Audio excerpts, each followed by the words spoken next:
Hello and welcome to the third video in this tutorial on how to make a planet defense game. In this third tutorial we will be making it so that the arrow keys that the player can click on their keyboard control the actual movement of our player, and we will also swap the green square we had in the previous episode for an actual animated image. So let's get started. First of all, in our update method, because we want this to happen every single frame, we want to check which keys are being pressed down, and if it's the left or right keys, we want to move the player appropriately. So at the moment we're just doing this line here saying the angle of the planet should increase by the amount of time that's passed every frame, between every frame, so it's moving at a solid rate. Now let's just create some variables inside this update method, not up here. So just write there left key down. Actually, let's just put left key equals, and this is going to be a boolean, which means true or false. So we can just put here flex G, capital F, capital G, and make sure that's imported up here with import flexl.flexg. And then we can say dot keys, which gets the keys that are currently pressed down, and we can say any pressed. Now what this does is it says if any of the keys that we list inside this array we pass in are pressed down, then remember that left key is true. If any of these aren't pressed, then set this to false. So for an array, because it wants an array of keys, we have to put it inside these square brackets here, inside these normal brackets. And then inside here, we will just put the, in quotation marks, double quotation marks, we can just put left, all capitals, which refers to the actual left key, and then comma for the next key in our array, and we will just put A here.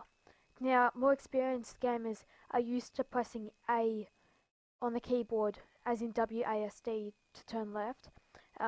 But you can also use the left arrow key, and we want to respond to both, so that's fine.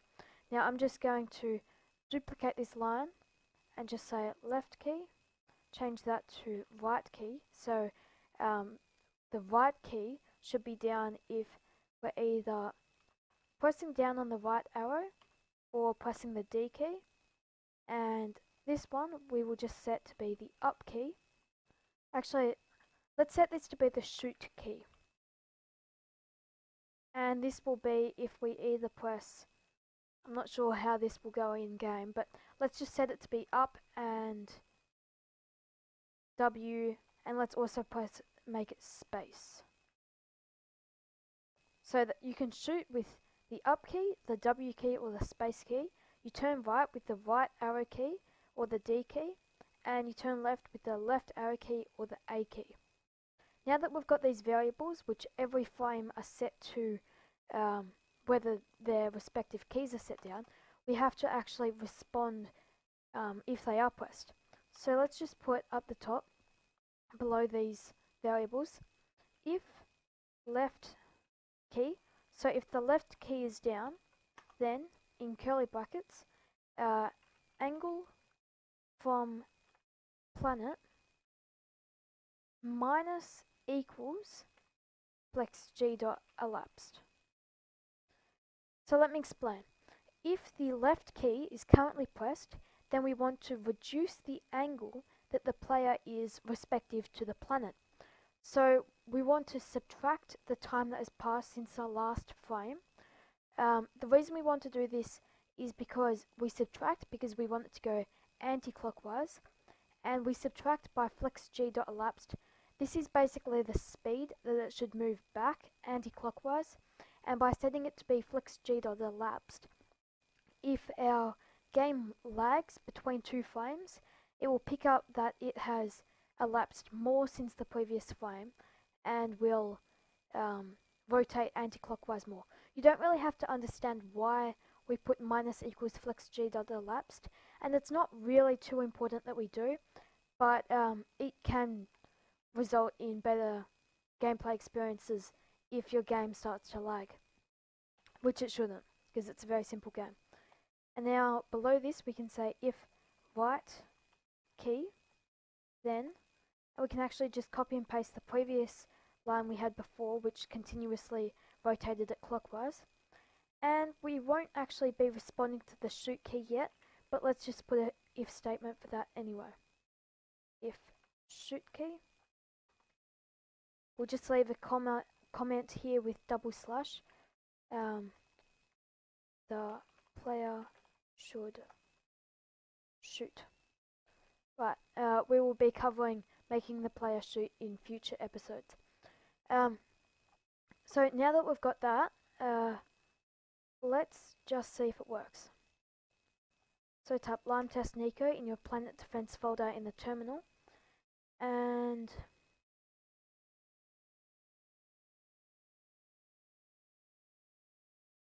there we go. So our player, I'm pressing the right key, and I'm pressing the left key. Now at the moment this is fine, this is at the speed I like, but let's say we want to have a power up that makes the player for 5 seconds go super fast around the planet. We need to change the speed of the player. Now at the moment it's difficult to do that. So let's just create another variable and multiply it by flexgelapsed to change the speed. For instance, if speed was 1, it would be at the speed it is now. If it's 0.5, it would be at half the speed it is now. 2, obviously, twice the speed. Now obviously these variables need to be updated every frame, but our speed will remain consistent. It doesn't need to be set every frame. So up the top where we have these variables, we can just write var speed equals 1, because we just want it to be at the current speed now. And then we can say flexg.elapsed times speed. And we can do that here too. And now if we set the speed, actually we want this to be a float, so write :float. That way we can have numbers like 1.5. It doesn't need to be a whole number, which integers do. So now we can write 2 here, and if we run the game, you will see that the player will move at twice the speed.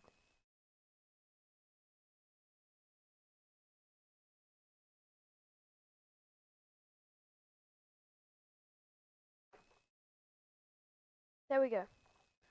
Right, now we've got that, let's move on. Let's just change the speed back to 1. Now we want to change this green graphic to be something more appealing, like a player image. So to do that, open up your image editor.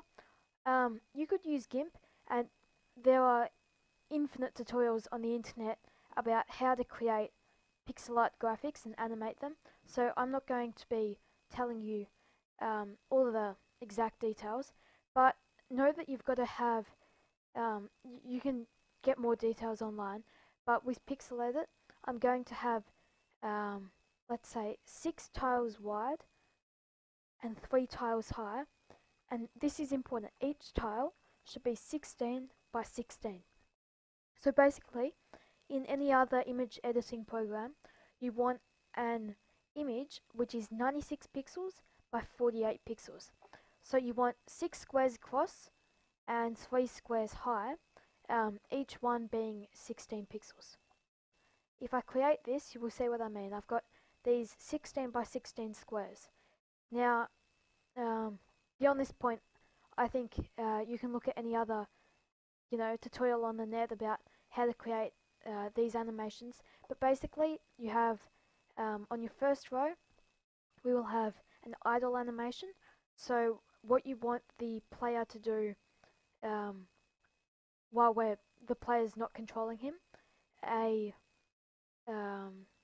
animation for when he's running, and an animation for we'll just leave the final one for now, but I think we will use the final one for shooting. So I'm just going to start pixeling.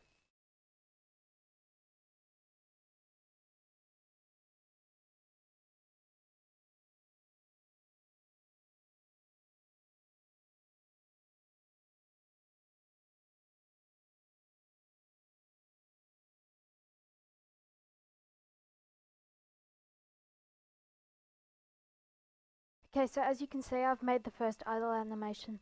Our character's not brilliant, it's just a little boxy dude. But, you know, the game's not going to be, you know, I'm not an artist. But this'll do. Now I'm going to create the walk animation. I'm going to make him walk right because we can flip it inside Hexflexor, which is super useful.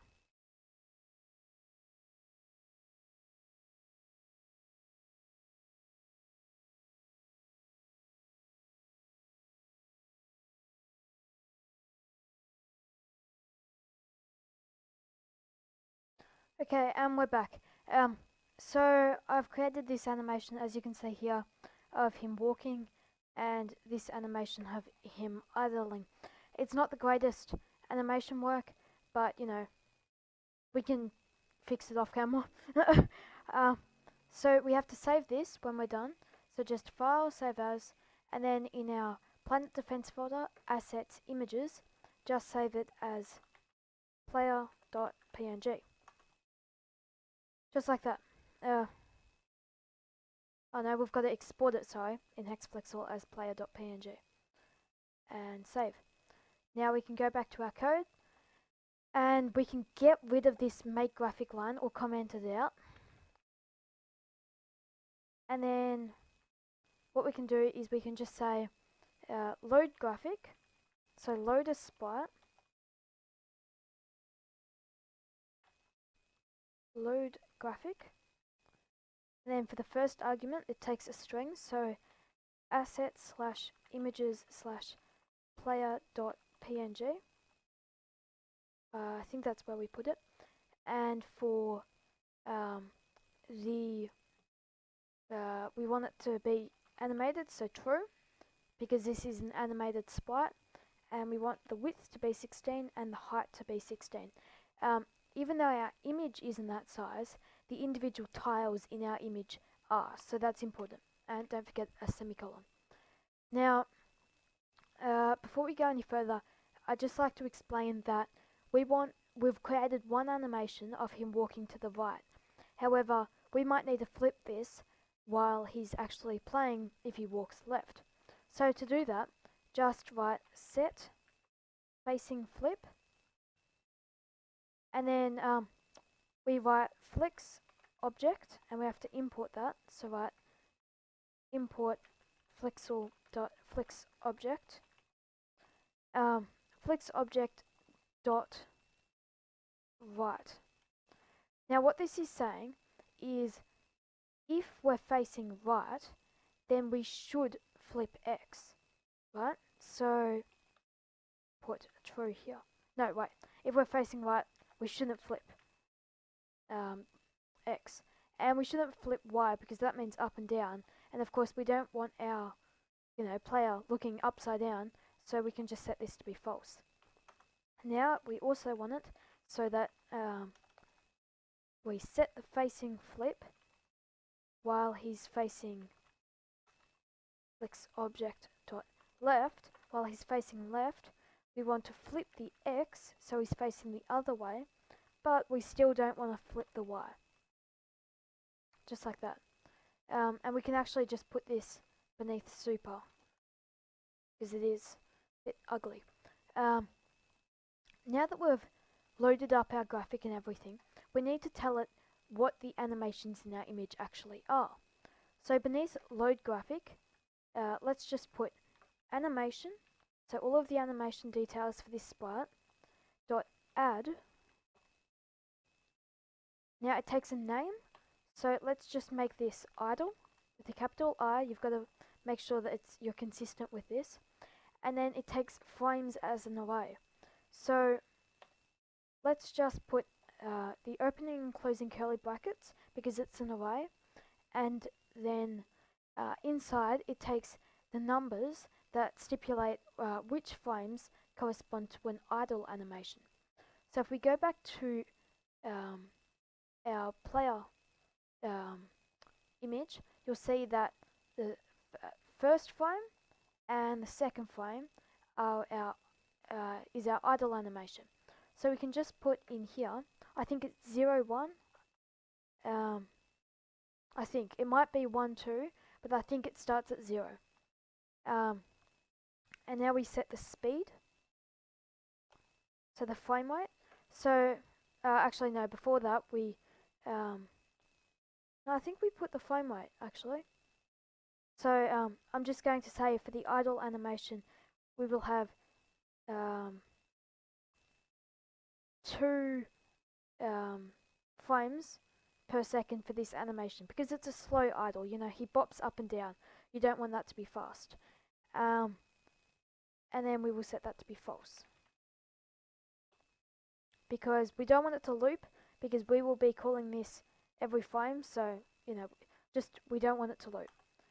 And then we will add another animation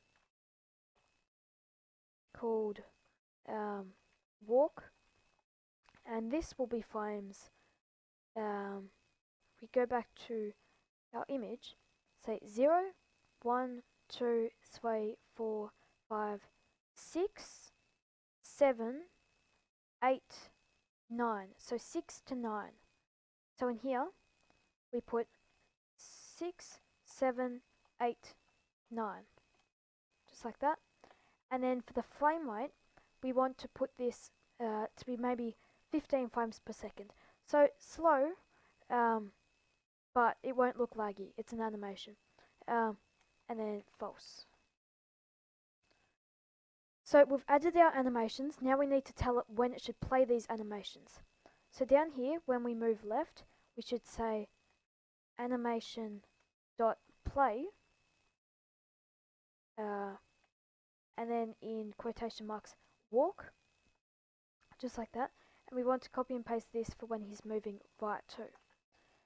Now, this is saying if left key, do this, if right key, do this. We're actually going to change this, so it's if left key, if it's not the left key, so else, if it's the left key, if it's not the left key, see if it's the right key, and then below that we can say else. So everything between these curly brackets will execute only if we're not holding the left key and only if we're not holding the right key.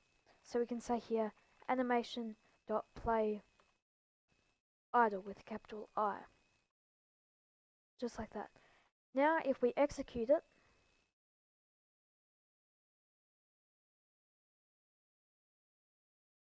you will see that we've got a player and he can move left and he can move right. And when he stops, he's got this idle animation. So that's the end of this episode. I hope you've enjoyed. In future episodes, we will be making this game even cooler and adding more stuff to it. Thank you for watching.